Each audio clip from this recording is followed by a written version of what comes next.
പുരുഷനും പ്രകൃതിയും ഒന്നാണ്. ഇവർക്കൊരിക്കലും വേർപിരിയുവാൻ സാധിക്കുകയില്ല.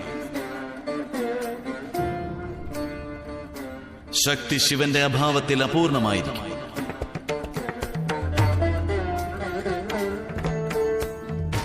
ശിവനാണെങ്കിൽ ശക്തിയുടെ അഭാവത്തിൽ ശവത്തിന് സമാനമായിരിക്കും.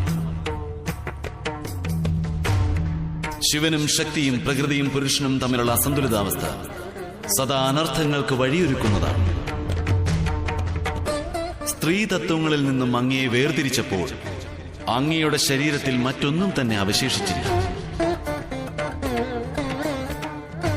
ശരീരത്തിൽ സ്ത്രീതത്വങ്ങളുടെ ഊർജമില്ല എങ്കിൽ പിന്നീട് ശരീരം നിർജീവമായി മാറും.